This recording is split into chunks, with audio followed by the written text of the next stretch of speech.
Assalamualaikum warahmatullahi wabarakatuh. Perkenalkan, nama saya Dika Dianugraha dari Prodi Seni Drama Tari dan Musik.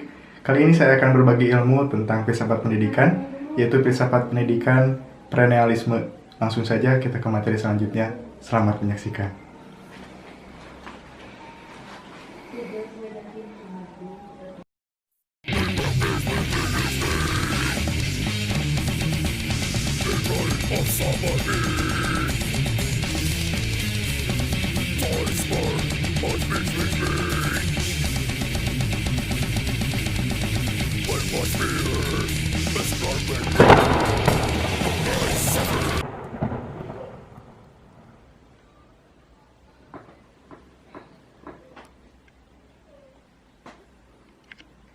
Filsafat berasal dari bahasa Yunani yang berasal dari kata filosof dan sophia, yang berarti cinta akan kebijaksanaan.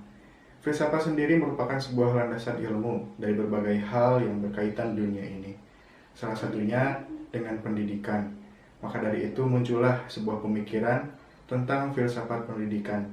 Dan saya kali ini akan membahas tentang filsafat pendidikan perennialisme. Apa sih filsafat perennialisme itu? Langsung saja kita ke materi selanjutnya.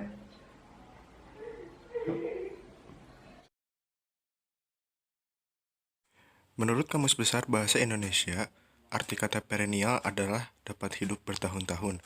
Hal ini biasa dikaitkan dengan tumbuh-tumbuhan, namun para filsuf menggunakan kata ini sebagai salah satu kata pada cabang filsafat pendidikan. Filsafat perennialisme lahir pada abad ke-20. Perennialisme memandang situasi dunia dewasa ini penuh kekacauan, ketidakpastian terutama dalam kehidupan moral, intelektual, dan sosiokultural.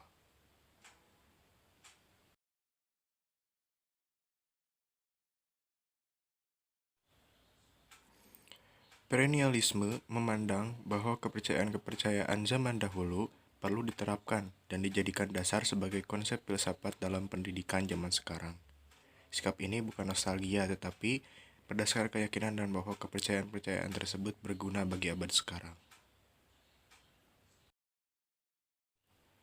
Selanjutnya ada tokoh-tokoh filsafat pendidikan perennialisme.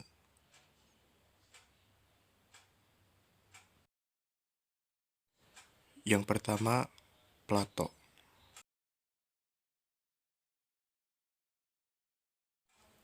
Plato merupakan seorang filsuf yang ikut menyalurkan pikirannya terhadap pendidikan.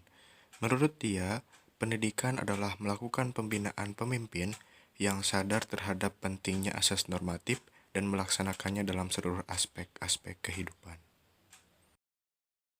Menurut Plato sendiri, masyarakat yang ideal adalah masyarakat yang menerapkan prinsip dasar ide mutlak, yaitu satu prinsip yang dijadikan sumber realitas semesta dalam segala aspek, termasuk dalam aspek pendidikan.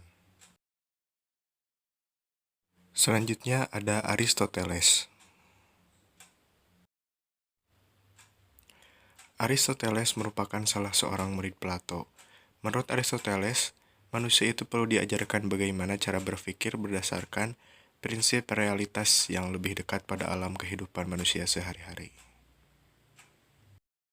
Aristoteles juga sadar bahwa manusia merupakan makhluk materi dan rohani, yang dimana manusia itu harus mempunyai kesadaran agar menuju proses kehidupan yang lebih tinggi, yaitu pada manusia yang lebih ideal. Selanjutnya ada Thomas Aquinas. Thomas Aquinas berpendapat bahwa pendidikan adalah sebuah penuntun agar kemampuan-kemampuan atau potensi pada diri manusia yang belum aktif menjadi aktif atau menjadi nyata tergantung pada kesadaran tiap individunya. Thomas juga mengemukakan bahwa peran seorang guru itu sebagai penolong untuk membangkitkan potensi-potensi pada anak yang masih tersembunyi agar menjadi aktif dan nyata sehingga berguna dalam kehidupannya. Selanjutnya kita akan membahas tentang kelebihan dan kekurangan filsafat pendidikan perennialisme. Yang pertama, kelebihan filsafat pendidikan perennialisme. Pandangan perennialisme mengangkat kembali prinsip-prinsip umum yang menjadi pandangan hidup yang kokoh pada zaman dahulu. Seperti yang kita ketahui, pada zaman dahulu, moral itu sangatlah diutamakan. Perlakuan-perlakuan manusia belum banyak sekali kekacauan seperti zaman sekarang. Dalam filsafat perennialisme juga terdapat kurikulum yang menekankan pada perkembangan intelektual siswa, khususnya pada seni dan sains, yang menurut mereka dapat memberikan sebuah efek yang signifikan dan berguna bagi kehidupan para siswa di masa depan. Selanjutnya, kekurangan filsafat pendidikan perennialisme. Menurut filsafat perennialisme, pengetahuan dianggap lebih penting dan kurang memperhatikan kegiatan sehari-hari. Jadi, dalam perennialisme ini, yang mereka lebih percaya itu adalah ilmu pengetahuan, bukan pengalaman-pengalaman manusia.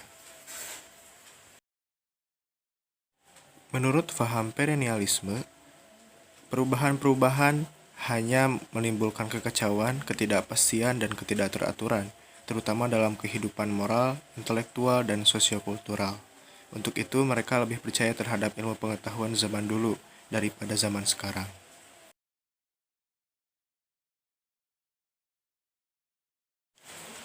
Yang terakhir adalah kesimpulan.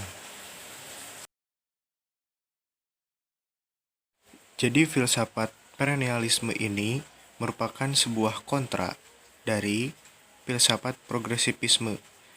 Jadi untuk filsafat pendidikan perennialisme ini sangat menentang perkembangan-perkembangan dan hal-hal yang berbau-bau masa depan. Mereka sangat mendewakan hal-hal yang terjadi pada masa lalu yang menjadi acuan dalam kehidupan-kehidupan mereka, baik dalam pendidikan ataupun kegiatan sosiokultural yang lain.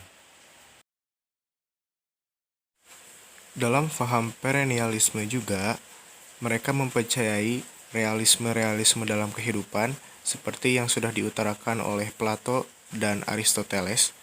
Mereka mempercayai hal-hal realitas yang tentunya merupakan realitas yang menjadi kultur, yang menjadi kepercayaan baik itu dalam segi sosiokultural, pendidikan, dan hal-hal lainnya dalam kehidupan sehari-hari.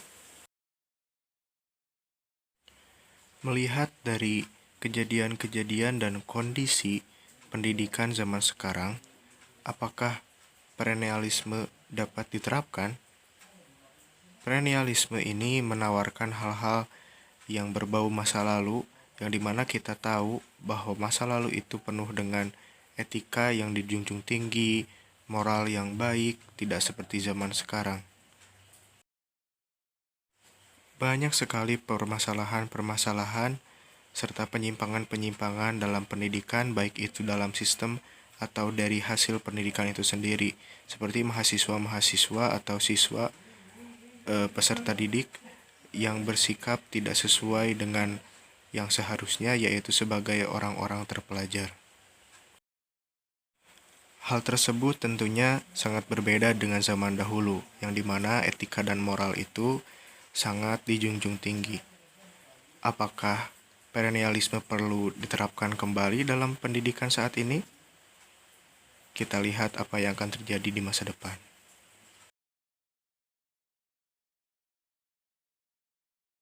Bagaimana teman-teman? Sudah paham tentang filsafat perennialisme? Mungkin hanya itu saja yang bisa saya sampaikan. Mudah-mudahan video ini dapat memberikan ilmu untuk kita semua, menambah wawasan, dan mungkin hanya itu saja yang bisa saya sampaikan. Wassalamualaikum warahmatullahi wabarakatuh.